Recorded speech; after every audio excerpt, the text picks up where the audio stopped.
Vous avez vécu un calvaire, un viol le 11 novembre dans le hall de votre immeuble.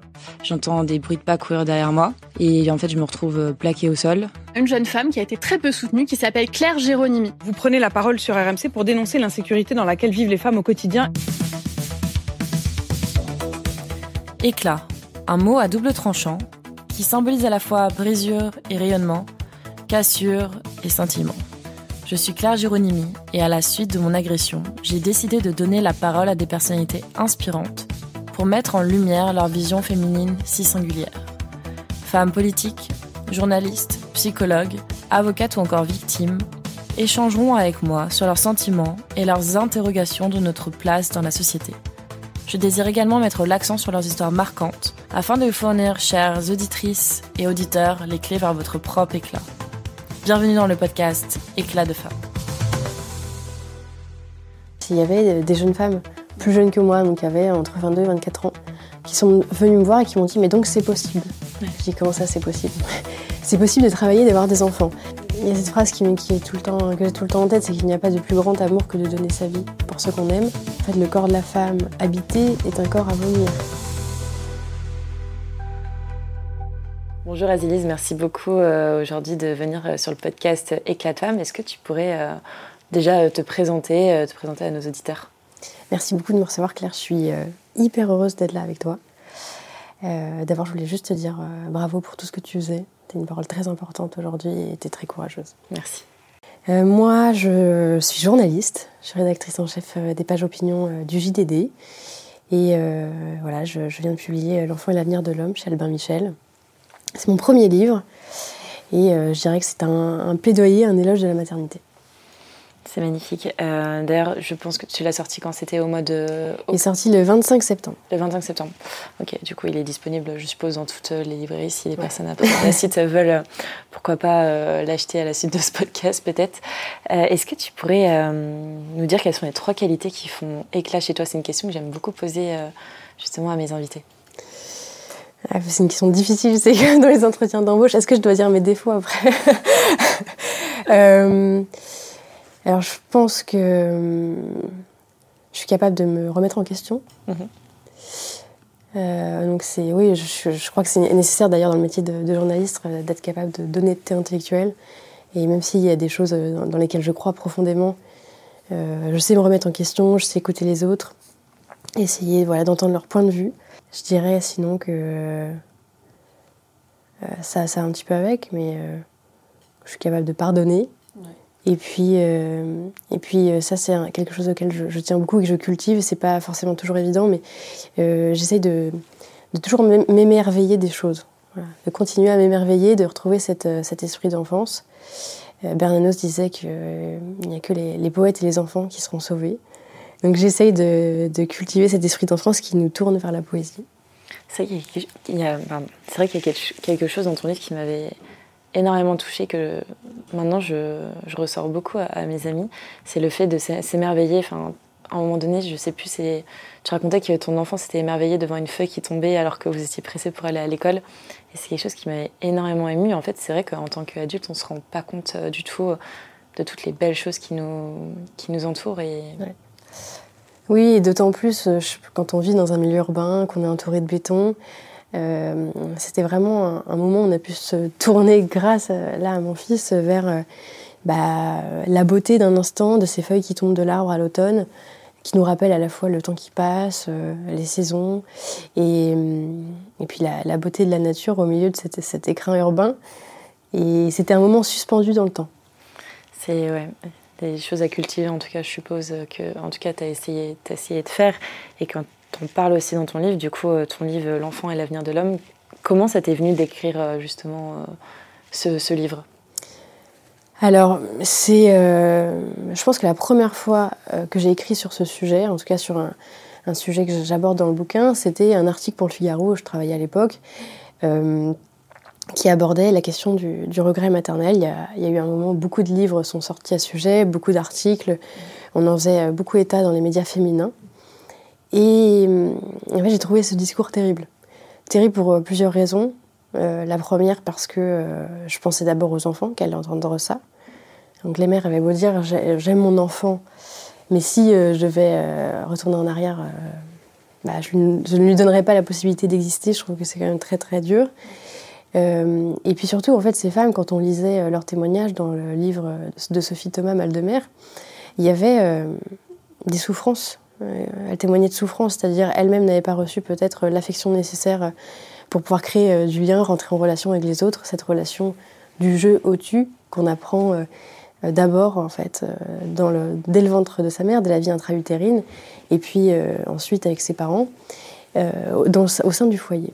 Et donc elles faisaient état toutes de souffrances qui les empêchaient de créer un lien avec leur propre enfant, ce qui rajoutait évidemment à leur traumatisme. Et au lieu de leur donner la possibilité de s'en sortir, de guérir, eh bien, des militantes féministes venaient plaquer un discours préconstruit sur ces souffrances en disant si aujourd'hui vous n'arrivez pas à créer un lien avec votre enfant, c'est parce que vous ne vouliez pas être mère, mais la société patriarcale vous a obligé à l'être. Et donc vous l'êtes devenue malgré vous, vous n'auriez pas dû. Et je trouvais ça vraiment, triste et dangereux.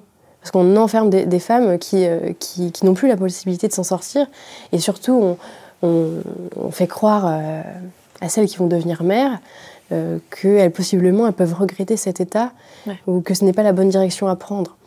Moi, c'est pas du tout ce que je vivais. Donc ça a été un peu le point de départ de cette réflexion. Après, le mouvement No Kids a pris une proportion dingue dans les médias. Et donc j'ai voulu un peu aller à la rencontre de ces divers militants et essayer de comprendre non seulement les ressorts profonds de ces mouvements, mais apporter une réponse et un autre point de vue que j'estimais ne pas entendre suffisamment dans les médias. C'est vrai que malheureusement, je pense qu'elles ont peut-être enfermé un peu trop ces traumatismes, enfin ces femmes qui étaient traumatisées peut-être dans une idéologie que toi tu as justement essayé de contrer à travers ton livre. Est-ce que tu peux nous décrire un petit peu qu'est-ce que le mouvement No Kids et Child Free ? En fait, Child Free, c'est une grande famille, donc ça veut dire sans enfants par choix. Donc c'est un mouvement qui prône l'émancipation à l'égard de la maternité et de la paternité. Parce qu'on parle beaucoup des femmes, mais il s'agit aussi des hommes, évidemment. Et au sein de cette grande famille, il y a plusieurs chapelles. Les No Kids, c'est pour des raisons écolo. Donc ça, je m'attarde longtemps parce que c'est eux qui ont, je pense, le plus grand écho médiatique aujourd'hui.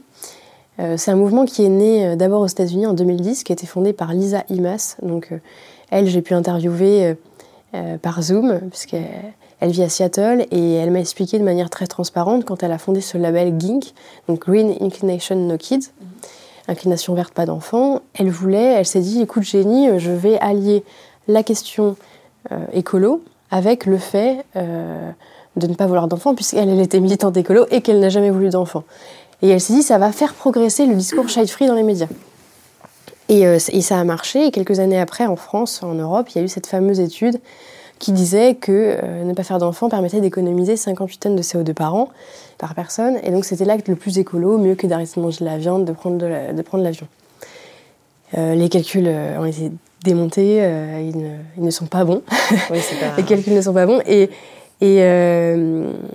puis surtout, je trouvais que c'était un argument fallacieux, parce qu'il me semble que d'un point de vue écologique, on cherche à perpétuer toute forme de vie, et d'abord une forme de vie humaine, authentiquement humaine sur Terre.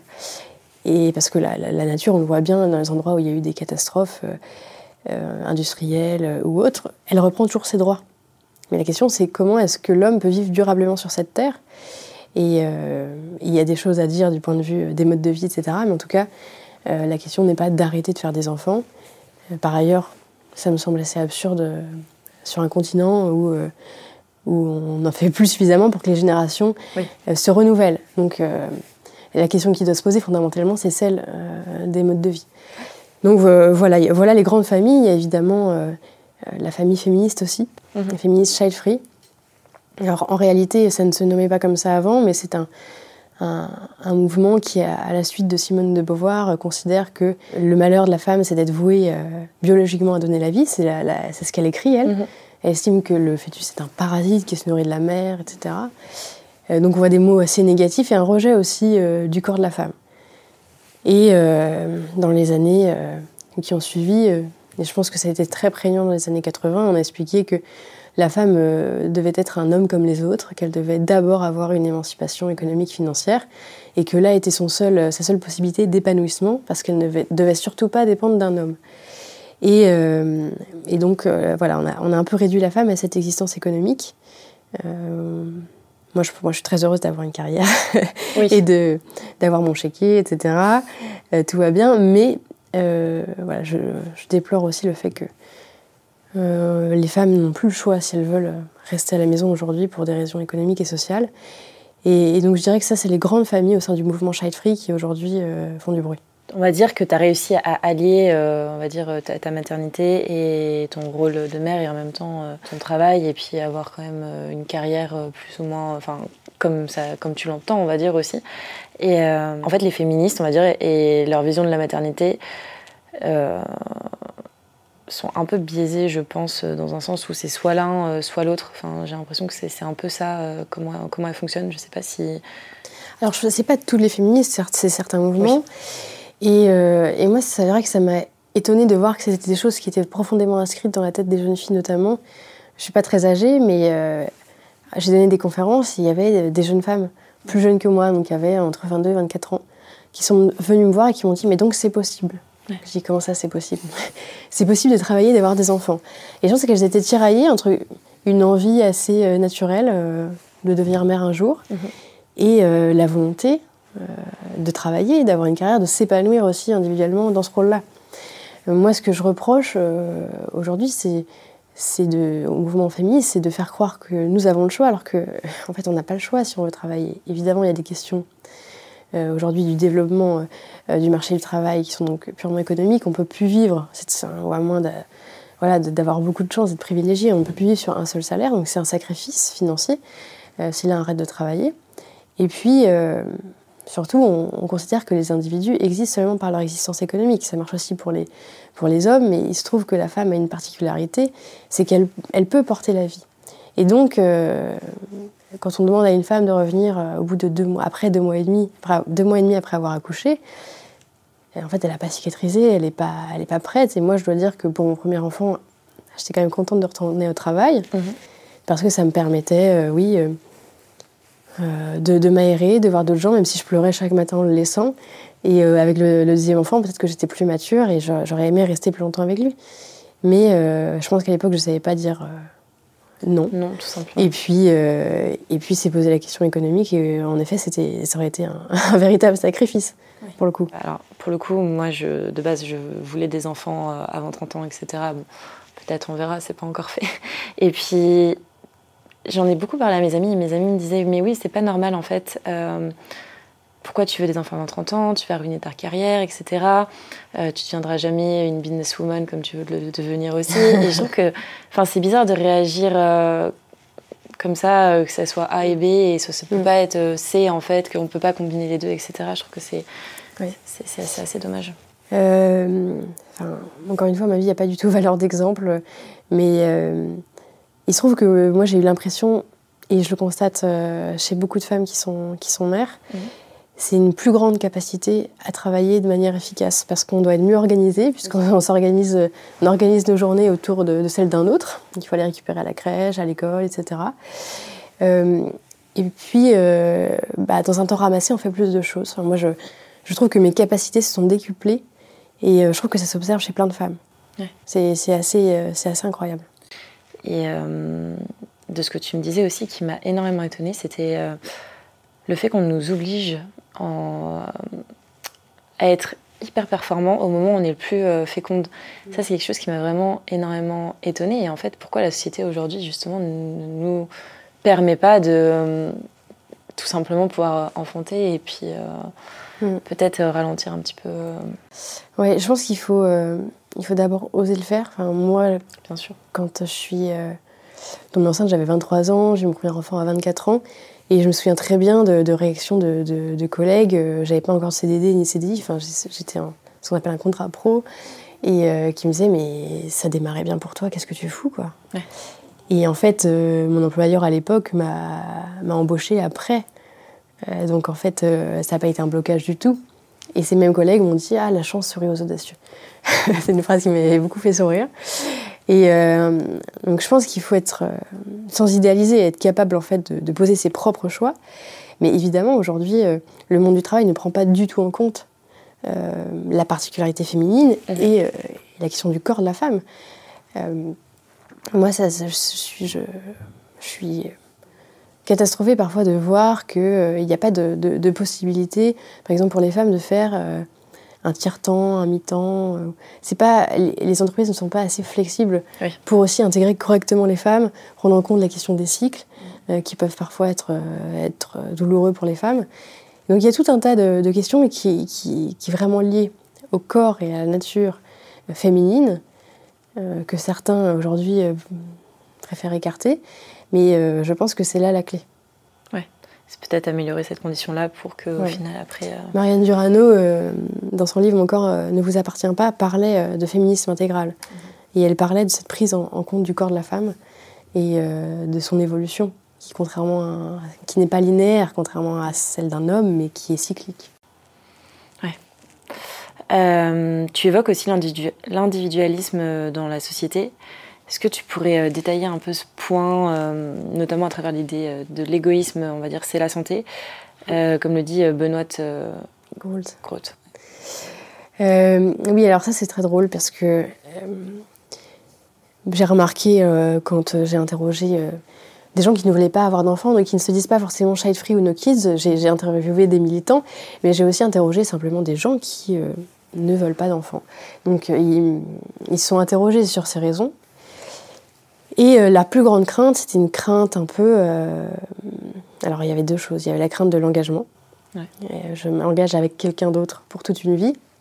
Et même si un jour on se sépare, eh bien, finalement, il y aura cet enfant qui nous reliera pour toujours. Donc ça effraie. Dans un monde où il y a de plus en plus de divorces et où il y a aussi des enfants divorcés. Donc, ils ne veulent pas faire revivre cette même chose à un enfant ou vivre cette expérience, voilà, simplement, d'être lié à quelqu'un pour toujours. Et puisqu'on est dans une société de surconsommation aussi, qui fait que c'est assez lié. Et ça, c'est l'autre point, c'est que beaucoup craignaient une perte de pouvoir d'achat, tout simplement. Et je trouve que les gens sont, après avoir évoqué quelques raisons vertueuses, ils sont contents de participer à la grande œuvre de la sauvegarde de la planète, etc. En fait, ces raisons sont vite évacuées, et on voit bien qu'il y a une volonté aussi de toujours pouvoir vivre pour soi.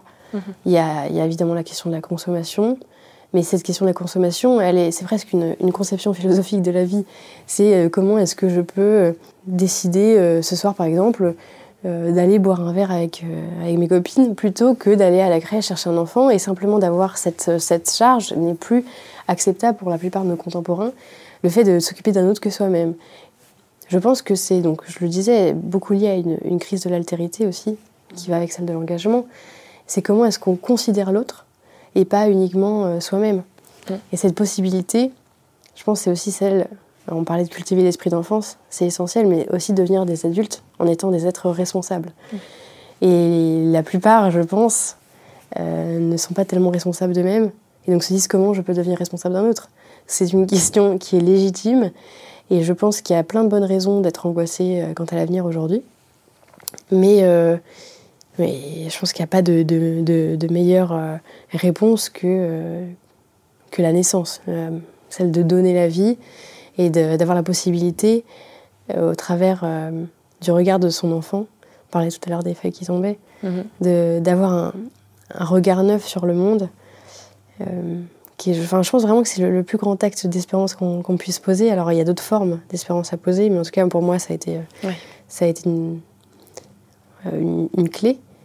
Et je crois au contraire que les angoisses qu'on peut avoir, cette volonté aussi de vivre pour soi, on a tout ça en nous, enfin, c'est très humain, elle s'évanouit, ou en tout cas elle s'atténue quand on a un enfant, parce que c'est quelque chose qui nous dépasse, qui est plus grand que nous-mêmes. Moi je le vois, en fait, aujourd'hui, la société devient de plus en plus individualiste, malheureusement, et je pense que c'est sûrement une des réponses, le fait d'avoir un enfant, de cultiver justement le partage, etc. Moi, je le vois, je me suis fait agresser, du coup, et pendant mon agression, la femme est descendue et ne m'a pas aidée, et là, j'ai vu vraiment ce que c'était être individualiste. Bon, Alors, je ne sais pas si elle avait des enfants, etc. Donc bon, ça, c'était peut-être juste un état de choc et de sidération au-delà de ça, mais j'entends beaucoup de victimes qui, elles, se font agresser et qui ne sont pas du tout aidées. Et en fait, peut-être que cette réponse, justement, d'avoir du partage, etc., de se rassembler avec ses proches peut permettre d'être moins individualiste aussi. Il y a la question, je pense, je parle du visage selon Lévinas dans le livre. Moi, la première fois je pense que toutes les femmes peuvent raconter des types d'agressions plus ou moins violentes. Mais la première fois où quelqu'un m'a attrapée dans la rue et voulait m'obliger à lui donner mon numéro de téléphone, je me souviens très bien avoir tourné la tête parce qu'il y a plein de gens dans cette rue. Et les gens baissaient. Et ils ne me regardaient pas dans les yeux, ils ne me regardaient pas mon visage. Il y a un homme qui ne m'a pas vue, et donc j'ai réussi à m'extirper et je l'ai attrapé pour qu'il me sauve. Il n'a pas compris ce qui se passait, donc ça s'est bien terminé. Mais je pense que ce qui était très violent, en effet, c'est le fait qu'on détourne le regard. C'est ça. Et quand on a un enfant, il y a ce moment assez incroyable où on découvre son visage. Et là, on ne peut plus détourner le regard. Et c'est pour ça qu'on se sent absolument responsable de lui. Et je pense que avec la naissance, c'est quelque chose qui arrive pour nous de manière extrêmement éclatante, mais c'est aussi quelque chose qui nous apprend à regarder les autres dans notre quotidien. Moi, je me souviens très bien quand j'étais enceinte, j'étais davantage portée vers ces êtres fragiles, ces personnes vulnérables, qui sont parfois au coin de notre rue, qui font la manche et à qui on ne dit même pas bonjour. Donc en fait, l'altérité absolue qu'est l'enfant nous permet de voir aussi tous les autres avec qui on partage ce monde. Et ça paraît un peu niais, mais je pense que c'est essentiel pour simplement être des êtres humains dignes de ce nom. C'est ça, et puis même donner du bien autour de soi, et puis même au final après en recevoir. Je pense que c'est comme ça, c'est en donnant qu'on reçoit aussi, donc forcément, c'est sûr.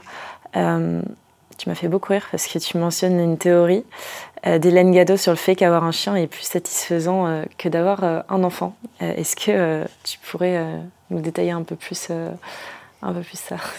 Oui, alors c'est le mouvement, c'est les pet parents. Donc Hélène, que j'ai eu l'occasion de rencontrer et avec qui j'ai eu une très belle discussion sur un média. Et, bon, elle dit qu'elle est mom dog. Okay. Donc, moi, là où je m'oppose totalement à ce qu'elle dit, c'est-à-dire qu'elle puisse évidemment trouver une véritable relation avec son chien. Enfin, moi, je ne le nie pas du tout. Et d'ailleurs, je pense même que c'est important pour une famille aussi d'avoir des animaux de compagnie. Je pense que ça éveille les enfants à d'abord un soin. Et c'est d'ailleurs pour ça que beaucoup de gens ont besoin d'avoir un animal, c'est apporter du soin. Alors, non pas à quelqu'un d'autre, puisque ce n'est pas un être humain, mais c'est un être qui est aussi fragile. Évidemment, je pense que ça reste incomparable avec un enfant. Et ça montre aussi une déconstruction qui s'est faite. Hélène dit par exemple, on peut faire famille comme on veut, et moi je fais famille avec mon chien. Moi je pense qu'on est une famille, et après avoir déconstruit le rôle du père, notamment avec la PMA, le rôle du père avec la GPA, même si c'est aujourd'hui interdit en France, eh bien on se dit on peut faire famille comme on veut, même sans enfant. Donc là c'est la déconstruction ultime, et ça confine même à l'absurde. Et donc c'est pour ça que je m'en moque un peu dans ce livre, et en plus ça peut paraître marginal, mais en fait ça prend de l'ampleur. Et si on sort de l'Occident, on peut voir qu'en Corée du Sud, on vend aujourd'hui plus de poussettes pour les animaux de compagnie que pour les enfants. Ok, wow. c'est fascinant. Et ça, tu penses que c'est vraiment lié à une nouvelle société, ou c'est le fait qu'on est peut-être empêché à une population, à une époque, d'avoir des enfants, etc. Enfin, comment tu penses que... Je pense qu'on joue la confusion des espèces, déjà. Et on va jusqu'à nier notre propre humanité quand on fait ça, puisque dire qu'un chien, c'est comme un homme, c'est faux. Totalement. C'est faux, et en plus, on nie aussi ce qu'est l'animal lui-même, enfin, je veux dire, avec sa valeur propre. Et puis, je crois que ça montre quand même une incapacité aussi, En fait, c'est un paradoxe. À la fois la volonté et le besoin de prendre soin de quelqu'un d'autre que soi, et en même temps, la capacité qu'on a à vraiment s'engager face à un être qui est un être humain, donc qui est libre, et qui est capable de développer évidemment son esprit critique, sa conscience, qui pourra vous dire merde, mais qui est aussi le seul à pouvoir dire je t'aime. Donc la relation qu'on peut avoir avec une personne, et qui plus est son enfant, elle est quand même unique. C'est incomparable. Et je suis persuadée qu'elle est incomparable. Moi j'ai un lapin, et voilà, je n'ai pas la même relation avec mes fils qu'avec mon lapin. Et je le vois très bien. Enfin, pour le coup, je n'ai pas d'enfant, mais j'ai pris un petit chien du coup, qui va bientôt avoir 1 an, etc. Du coup, je l'ai pris il y a 6 mois, qui m'a énormément soutenue dans ma reconstruction, et je pense que c'était vraiment utile. Mais à aucun moment je le considère comme mon enfant. Je pense que ça n'a strictement rien à voir. On n'est pas constitués pareil, en fait. Il a 4 pattes, il a des poils, il mange des croquettes, voilà, il dort dans son panier, et puis voilà, ça s'arrête là. Et on ne peut pas réduire le statut, on va dire, de mère à l'état du statut, en fait, juste de... Je dirais pas de propriétaire, parce que ça se dit pas... Enfin, ouais, de propriétaire d'un animal, en fait, c'est pas possible. On voit bien souvent dans les témoignages, notamment dans celui d'Hélène Gâteau, que le chien c'est aussi c'est un objet, c'est-à-dire que c'est une continuité de sa propre personne. Bien sûr. Il trouve que il lui ressemble en fonction de son caractère, de son aspect, etc. Et on voit bien ceux qui s'amusent à s'habiller. Il y a de plus en plus de développement de ce type de marques, s'habiller comme leur chien, avoir des accessoires pour faire écho à celui de leur chien. Enfin, je veux dire, ça reste une extension de soi-même, et non pas une altérité, comme le sera nécessairement un enfant. Un animal demain, en tout cas un animal domestique demain, ne va pas prendre son envol pour aller... Voilà, il restera toujours là. C'est ça. Et d'ailleurs, de la même manière que tu as eu besoin d'un chien aussi pour t'aider... moi, je le vois beaucoup chez des mères ou des pères de famille, mais surtout les femmes qui, quand les enfants quittent la maison, se sentent seules, alors encore plus quand elles ont été mères au foyer, et prennent un animal de compagnie. Et ben, je veux dire, il n'y a aucune honte à ça, et ça montre bien que c'est aussi une chaleur. Ouais. Et d'ailleurs, pour rebondir sur ce que tu viens de dire, en fait, moi j'avais une belle-mère à l'époque qui... Elle a arrêté son travail justement quand elle était enceinte de son premier enfant. Et bon, après elle a pris un chien parce que ses deux enfants sont partis faire des études. Mais j'ai trouvé ça tellement respectable. Je l'admirais en fait du fait d'avoir arrêté son travail et de s'être dédié toute sa vie à ses enfants. Comment est-ce que tu pourrais montrer justement, comment toi t'arrives à montrer aux femmes qu'en fait c'est tout aussi légitime d'être une mère au foyer que d'être une mère qui allie travail ou alors... Il y a cette phrase que j'ai tout le temps en tête, c'est qu'il n'y a pas de plus grand amour que de donner sa vie pour ceux qu'on aime. Je pense qu'il y a différentes manières de le faire, mais de toujours se poser, en tout cas moi c'est une question que je me pose au quotidien, c'est est-ce que je vis uniquement pour moi, ou est-ce que là, je vis aussi pour les autres, et je fais la place nécessaire à ceux que j'aime. Et je pense évidemment que quand on est mère au foyer,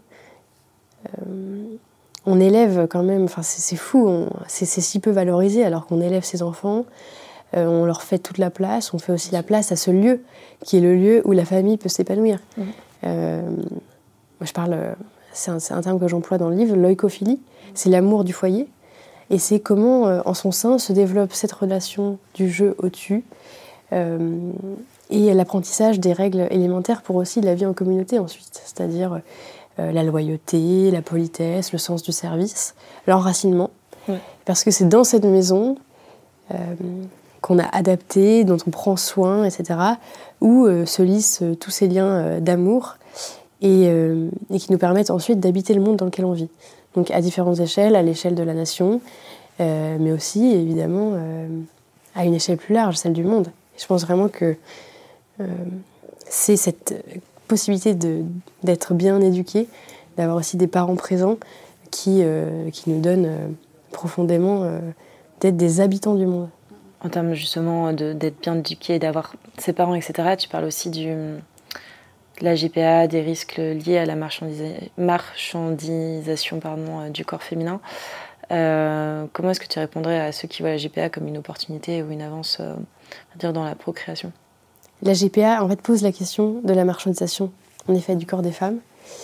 Et beaucoup disent, mais certaines sont consentantes puisqu'elles signent un contrat. Et ensuite, il y a un échange. Cet échange, il est financier. Et alors, d'autres disent, oui, mais on peut penser à des GPA éthiques où il n'y a pas de marchandisation du corps humain, puisqu'il n'y a pas d'échange financier. Sauf que ça n'existe pas. En fait, les pays où ça existe, ça ne fonctionne pas. C'est le cas au Royaume-Uni, où les personnes qui veulent accéder à la GPA doivent se tourner vers des pays où il y a une transaction financière. Et moi, j'étais fascinée de voir qu'il y a de plus en plus de comptes qui se développent de surrogate, puisqu'il y a aussi un vocabulaire qui est inventé pour effacer le terme de mère. On dit plus mère porteuse, voilà. On évolue dans le langage pour effacer justement ce côté biologique de la femme et en faire simplement un incubateur. Et alors certaines femmes, enfin moi je regarde ces comptes de près, montrent les maisons qu'elles ont pu acheter grâce aux GPA, aux enfants qu'elles ont portés, à l'argent qu'elles ont gagné par ces GPA. C'est un monde terrifiant justement, et ça revient à la question de la société de consommation qu'on voyait tout à l'heure. Aussi, absolument. Et la négation aussi du corps, parce que évidemment, il y a des implications dingues quand on porte un enfant. Et je vois bien que là, elles disent que ça n'a pas d'effet. C'est-à-dire qu'elles le portent, elles accouchent et c'est fini. Je pense que ça, c'est impossible, sauf à vivre dans un monde où on nie les implications psychologiques et physiques et physiologiques. Une grossesse, ça remue des choses en nous absolument dingues. C'est hormonal. Donc en fait, c'est quelque chose que la science prouve. La neurologie aussi explique que moi, je l'ai vraiment vécu. J'avais pas tellement de souvenirs d'enfance. Là, d'un coup, tout est remonté. Et d'ailleurs, c'est assez fascinant à vivre. Et ça permet moi, je trouve, quand on est enceinte, de retisser un lien, non seulement entre notre présent, parce qu'on vit quelque chose de très incarné dans son corps, et on construit aussi le futur, puisque cet enfant va construire notre futur. Et en fait, on relie toute notre histoire passée à l'aune de cette vie nouvelle. Et donc, ça ne peut pas ne pas avoir d'implication. Et par ailleurs, la science prouve aussi qu'il y a un lien entre la mère et l'enfant dans le ventre, et que l'enfant se nourrit déjà de cette relation dans la vie intra-utérine. Donc, on ne sait pas aujourd'hui les dégâts que ça peut causer, et pour l'enfant, on sait simplement que que ce n'est pas rien pour la mère, ne serait-ce que physiquement. Donc, d'ailleurs, ça me rassure, mais je vois que les féministes, même les féministes très progressistes, il y en a beaucoup aujourd'hui qui restent opposés à la GPA. Ok, bon. Tant mieux, on espère que ça n'arrivera pas trop rapidement, on va dire, en France. Qu'on préserve un peu les femmes françaises de ça. Il y a quelque chose qui m'a vraiment étonnée dans ton livre, surtout les propos que certaines féministes ont eus dans le magazine, dans le journal Cosette, c'est ça? Mademoiselle, pardon, excuse-moi.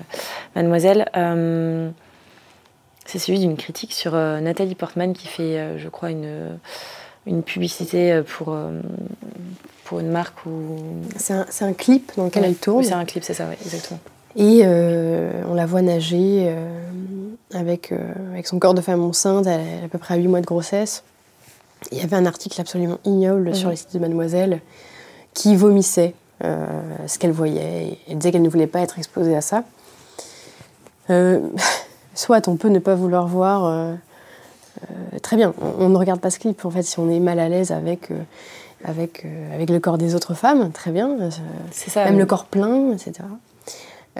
Mais en fait, ce qui était dingue, c'est d'écrire ces articles et de l'écrire de manière aussi méchante. Et avec toujours cette idée que en fait, le corps de la femme habité est un corps à vomir. Et je trouve que c'est antiféministe, et d'ailleurs ça a créé au sein de la rédaction quelques vagues, il y a eu beaucoup de commentaires atterrés, donc ils ont fini par retirer cet article. Et je trouve que ça dit beaucoup, voilà, de ce rejet du corps, et du corps féminin, et de ses possibilités multiples. J'ai parlé d'apothéose de la féminité. Et quand j'ai dit ça, c'est quelque chose qu'on m'a énormément reproché. Mais je ne dis pas qu'une femme ne peut pas être épanouie si elle n'est pas mère. Je pense que pour diverses raisons, certains n'ont pas ce désir. Bien sûr. Et j'écris que la maternité ne doit pas être un destin forcé. En revanche, je pense que le féminisme devrait aussi glorifier cet état corporel de la femme, puisque c'est un privilège que les hommes n'ont pas.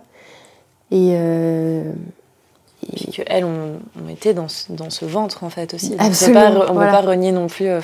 leur propre mère les ont portées. Donc c'est ça aussi l'origine de la chose. C'est aussi leur rendre gloire, je pense. Totalement, et que de taper sur leur mère, justement, je trouve que c'est... On ne peut pas commencer à critiquer, d'autant plus une des plus belles femmes sur cette terre.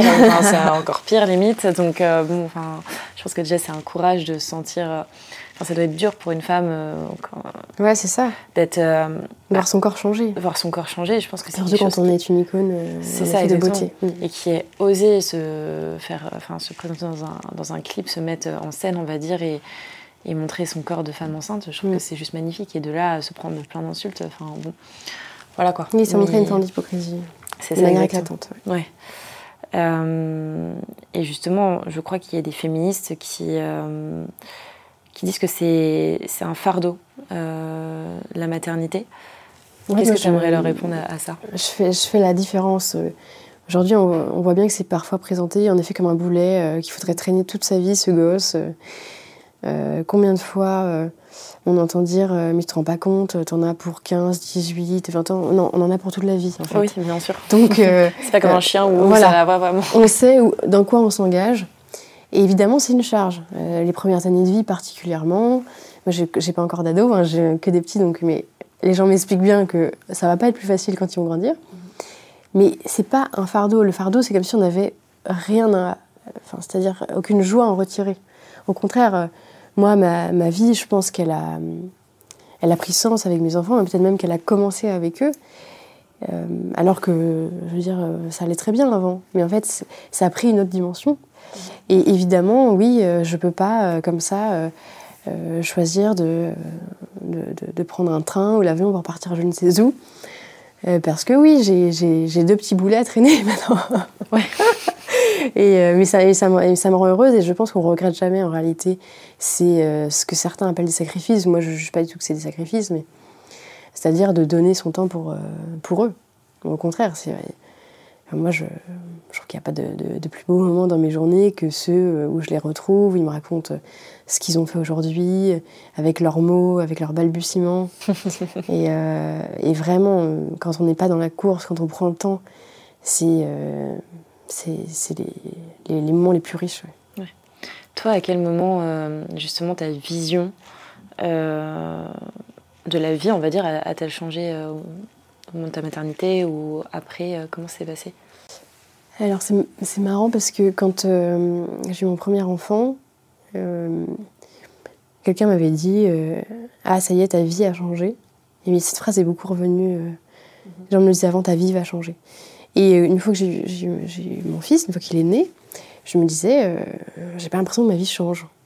Et de fait, j'ai pas l'impression que ma vie vraiment a changé, mais elle a pris une autre dimension, un autre sens. Et c'est assez... on pourrait comparer avec justement quand l'enfant arrive, quand il naît, et qu'on voit son visage. À la fois, c'est quelqu'un qu'on connaît pas, qu'on découvre, c'est un être totalement neuf.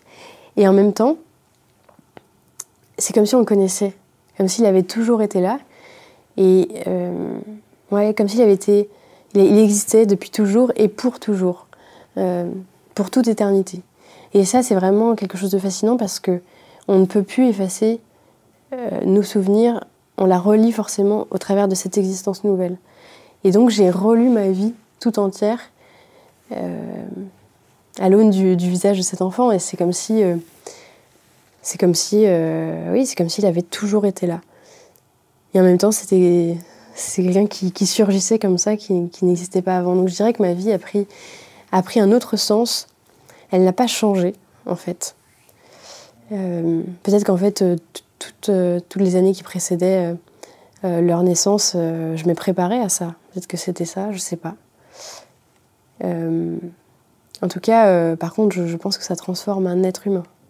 Enfin, ça transforme, oui, l'être qu'on est, plus que la vie qu'on a, parce que ça nous fait, en tout cas dans mon cas, vraiment prendre conscience non seulement de toute la puissance de l'être humain, toute sa grandeur, et toute la beauté d'une relation qu'on peut avoir avec quelqu'un, et cette force du don de soi.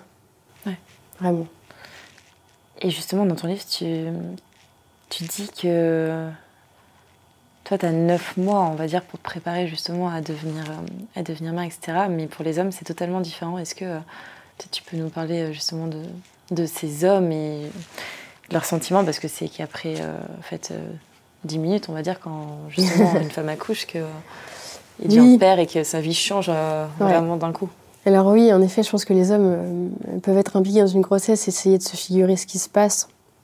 Nous, dès les premières semaines, on sent des mouvements dans notre corps, des choses qui changent, donc on prend conscience de cette vie qui s'éveille petit à petit en nous. Les hommes, ils essaient tant bien que mal, il y a les échographies, après il y a le bébé qui bouge, donc à qui peuvent parler, qui peuvent sentir. Mais quand même, tous ceux à qui j'ai pu en parler, c'est pas concret, quoi. Ils ont besoin de cette rencontre avec l'enfant. Et c'est à ce moment-là qu'ils deviennent véritablement pères. Et c'est quand ils, je dirais même c'est très symbolique, ils coupent le cordon entre la mère et l'enfant, qui sont en fusion. Et le père est cet être qui va permettre peut-être à l'enfant d'aller davantage vers l'extérieur, à découvrir le monde, qui va moins se réfugier dans cette alcôve réconfortante qu'est la mère. Et c'est drôle, c'est très touchant à observer de voir comment un père devient père, comment il tisse cette relation avec son enfant. Qui est assez différente et peut-être moins évidente. Alors encore une fois, ça dépend des histoires de chacun, mais peut-être moins évidente que pour une mère. Dans nos générations, en tout cas moi, dans mon couple, on n'a pas besoin d'avoir un planning de répartition des tâches ménagères. Je veux dire, on est tous les deux autant présents, non seulement dans le foyer, mais pour nos enfants. Et pour autant, ils n'attendent pas les mêmes choses de nous. Quand ils vont faire mal et tomber, ils vont pleurer, ça va être maman. Enfin, c'est un truc automatique, alors même que le papa est là en train de leur dire ça va, etc. Non, c'est maman, maman. Et spontanément, ils vont demander à aller se promener, ils vont aller voir papa en prenant le ballon, etc. Ouais. Bon, je suis peut-être pas très douée au foot, c'est peut-être pour ça. Mais quand même, c'est pas les mêmes attentes qui sont posées et ils font eux-mêmes la différence. Enfin, dans ton livre, tu parles du terme oikophilie. C'est un terme du coup que je trouve très beau, que tu as commencé à évoquer. Est-ce que tu pourrais peut-être plus un peu en parler? L'oikophilie, en opposition à l'oikophobie, donc qui est la haine du chez-soi, c'est un terme qui a été employé par Roger Scruton, qui est un philosophe britannique qui est décédé en 2020, si je ne me trompe pas, et qui parle, qui remet au goût du jour ce terme d'oikophilie, un terme grec, pour parler de cet amour du foyer, cet amour du chez-soi, qui, comme je le disais tout à l'heure, commence d'abord par la maison. Et moi, c'est pour ça que j'ai voulu commencer ce livre par parler de ma maison d'enfance, en fait, ce lieu où avant même finalement d'être mère à mon tour, j'ai d'abord appris à vivre en communauté, à vivre avec, à rentrer en relation d'abord avec mes parents, et puis après à vivre avec ma fratrie. Et je pense que c'est le lieu où se jouent énormément de choses, où on se construit et où on apprend, oui. La loyauté, l'enracinement, le sens du service, la politesse. Et ça nous permet de nous sentir aussi habités à l'endroit où on est, où on vit, à prendre conscience de ce qui nous entoure et ensuite de nous enraciner véritablement dans le pays dans lequel on grandit. Et je crois que c'est une notion qui est un petit peu oubliée, parce que Roger Scruton, ce qui est très intéressant, c'est qu'il l'adosse à l'esprit de conservation. L'esprit de conservation, c'est pas mettre le passé dans du formol, le figer. C'est au contraire, comme le dit Hannah Arendt, considérer que il y a des choses qui sont nécessaires à transmettre, ce qu'on a reçu de nos ancêtres, et puis en même temps, il y a besoin d'un regard neuf sur le monde pour continuer à le faire évoluer et le faire progresser. C'est pas la recherche du progrès pour le progrès, mais c'est le véritable sens du progrès. Considérer qu'il y a des choses qui peuvent être améliorées, qu'on n'a pas, que la tradition n'est pas une réponse en soi, mais qu'il y a des choses à préserver dans le passé et qu'il y a cette continuité entre le passé, le présent et le futur. Et comme je disais, je trouve que c'est quelque chose qui se lie beaucoup quand on devient parent. Mais quand on devient mère, c'est vraiment quelque chose qui, moi, en tout cas, m'a paru assez évident. Et peut-être un message peut-être pour toutes ces femmes qui, justement, n'arrivent pas à avoir d'enfants. Je pense que c'est important aussi, peut-être, de faire une petite aparté là-dessus. Bien sûr. Je consacre plusieurs chapitres sur la question de... Alors déjà, il y a une question qu'on évoque peu, mais c'est la question de l'adoption, qui est aussi une autre manière d'être mère et d'être père, et qui provoque finalement les mêmes étapes quand on s'intéresse à ceux qui ont vécu l'adoption. Il y a ce développement, un peu comme dans la grossesse, de l'attente et puis du moment, et de manière beaucoup plus courte et restreinte. Mais on devient parent avant même finalement de rencontrer son enfant. C'est quelque chose d'assez... ce qui est vraiment très beau à écouter chez ceux qui peuvent en témoigner. Et puis il y a évidemment ceux qui, soit parce que la vie ne leur a pas permis, soit par choix aussi, certains font le choix de ne pas avoir d'enfants. Puis il y a évidemment ceux qui subissent l'infertilité. Et il y a beaucoup d'autres manières de devenir parent. Alors c'est pas un lot de consolation. Je pense que ce sera toujours de nature différente. Mais contrairement au mouvement peut-être child free ou à la société de consommation dans laquelle on vit, la grande différence, c'est que quand on est tourné vers les autres, de quelconque manière, c'est-à-dire par le bénévolat, le don de soi, je parle aussi de l'art, parce que je pense que quand on est un artiste, on donne des œuvres au monde et on permet d'accéder à la beauté. Et bien, toutes ces manières de faire, c'est une manière d'être tourné vers les autres et de porter du fruit. Et c'est ce que j'ai appelé la fécondité spirituelle. Et je pense que c'est une notion clé. Et je ne réduis pas du tout le fait d'être utile aux autres et à ce monde à la question de la maternité et de la paternité. Je pense qu'il y a vraiment 1000 autres manières de porter du fruit. Et ce que tu fais, c'est aussi une manière de porter du fruit, évidemment. J'aimerais bien aussi avoir un peu ta vision dans ce podcast. J'aime bien récupérer ce genre de vision, comme tu es une femme. Quelle est ta vision de la femme, on va dire, aujourd'hui dans la société, sur le point de vue très large? Quelle est ma vision de la femme? Ouais. Est-ce que tu trouves qu'il y a des choses à améliorer? Est-ce que tu trouves que, en France en tout cas déjà, je pense, à l'échelle, on va dire, plus nationale, c'est plus simple, parce que sinon c'est un peu trop confondu, etc. Est-ce que tu trouves qu'aujourd'hui, la femme est en totale égalité avec l'homme aussi? Est-ce que tu trouves que c'est quelque chose... Il y a des choses, par exemple, on parle de maternité, donc je suppose tout simplement peut-être le fait d'avoir un congé plus long. Je pense qu'on confond beaucoup la notion d'égalité et d'équité.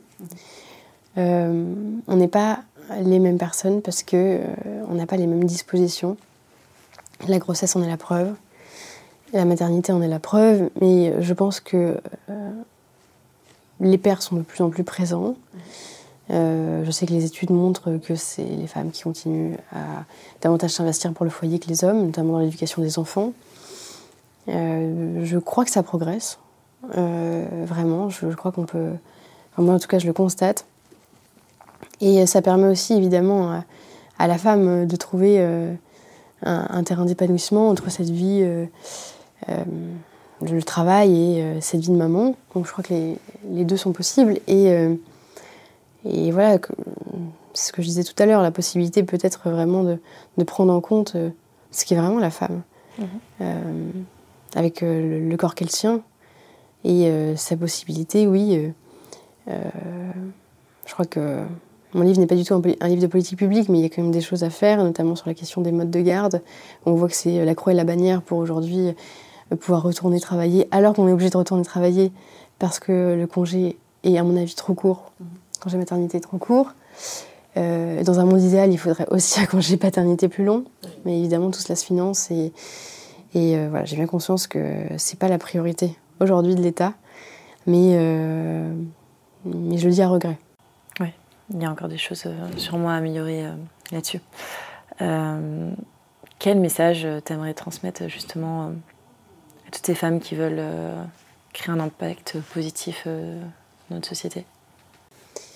de croire en elle, de pas avoir peur, en fait, de pas se dire je suis pas légitime. C'est quelque chose moi, que j'ai remarqué pour le coup très tôt dans le monde du travail, c'est que les femmes étaient les seules à se dire qu'elles n'étaient pas légitimes. Et le côté positif, c'est qu'elles travaillent souvent plus, beaucoup. Donc voilà, continuez à travailler, mais n'ayez surtout pas peur de vous épanouir dans le domaine qui vous permettra d'être vraiment la personne que vous êtes. Est-ce qu'il y a une figure féminine qui t'inspire particulièrement ou pas? Ouais, il y en a une plus que les autres, même s'il y en a, je pourrais en citer plusieurs en réalité. Mais c'est Elisabeth de Miribel. Elisabeth de Miribel, donc c'est l'arrière-petite-fille du président McMahon. Et contre la volonté de sa famille, elle s'est engagée près du général de Gaulle, dans les forces libres. Et son premier jour de travail, on lui a demandé de taper à la machine, alors qu'elle savait à peine taper à la machine. Un texte qui était biffé de partout, avec plein de ratures. Et en fait, c'était l'appel du 18 juin 1940. Wow. Et ensuite, après la libération, elle est rentrée au Carmel comme religieuse. Elle n'y est restée que 5 ans. Okay. Et puis après, elle est repartie travailler au cabinet de Mendes France, au Quai d'Orsay. Et donc, cette femme, elle m'inspire, mais vraiment parce que, en fait, il y a toujours cette volonté d'ailleurs, elle n'a pas eu d'enfant, mais cette volonté de dépassement. Cette volonté de chercher toujours quelque chose de plus grand qu'elle, de s'affirmer contre sa famille, c'est-à-dire elle a fait ses propres choix, elle a suivi la flamme vraiment qui brûlait en son cœur. Et ce qui a pris le dessus, voilà, c'est toujours cette idée de comment je peux œuvrer dans ce monde pour une action qui me dépasse. Et donc on voit bien que ça s'est incarné dans ce combat pour la libération de la France, que ça s'est incarné dans ce désir de transcendance qu'elle a eu. Et je vous invite à lire son autobiographie qui est magnifique, Liberté, souffre, violence, qui est un titre très fort, je trouve. On voit que c'est un arrachement, la liberté, mais que c'est aussi nécessaire pour porter du fruit. Est-ce que tu aurais un mot ou une phrase forte à partager? Justement, toujours dans cette idée de fécondité spirituelle et d'être tournée vers les autres. Elisabeth de Miribel a écrit un livre sur Edith Stein, qui est une philosophe juive convertie au catholicisme et qui elle-même rentrait au Carmel. Okay. Et Edith Stein a écrit un livre qui s'appelle La femme. Et alors, je ne vais pas dire toute la citation parce qu'elle est très longue, mais je la trouve très belle. Elle dit « Éveiller des enfants pour le ciel, c'est la maternité authentique, une maternité spirituelle, qui est indépendante de la maternité physique, la maternité la plus belle, la plus sublime et la plus riche de joie, même si c'est au prix de soucis, de sacrifices et de peines non moindres que la maternité physique. Faire jaillir l'étincelle divine dans un cœur d'enfant, voir croître et s'épanouir en lui la vie, ou encore contribuer à allumer une nouvelle fois la vie de la grâce dans l'âme éteinte. » Elle continue comme ça longuement et puis elle dit « Une telle maternité spirituelle peut combler la vie d'un être humain. » Et je trouve que c'est très beau parce qu'on voit qu'elle parle de cette femme, de cette étincelle qui jaillit en nous, et qu'on soit croyant en nous, puisqu'elle, c'est dans une démarche, on voit bien, transcendantale, mais voilà, c'est quelque chose simplement qui nous dépasse. Comment est-ce qu'on peut éveiller cette ardeur en nous et œuvrer pour le bien, le beau, le vrai. Magnifique. Tes projets à venir, est-ce que tu veux nous les partager? Écoute, continuer à essayer de développer mes talents comme je peux le faire, c'est-à-dire auprès des miens. J'espère en continuant d'écrire des livres et des articles. Voilà. Magnifique. Merci beaucoup, Azilise. Merci à toi. Merci à vous d'avoir écouté cet échange entre femmes. J'espère que cette conversation vous a plu. Si c'est le cas, nous serions ravis de connaître votre retour et n'hésitez pas à nous mentionner en story sur les réseaux sociaux. Pour découvrir les nouveaux épisodes d'Éclat de Femmes chaque semaine, abonnez-vous sur votre plateforme d'écoute préférée. Et si vous pensez que cela pourrait intéresser l'un de vos proches, je vous encourage à le partager avec lui. À très vite!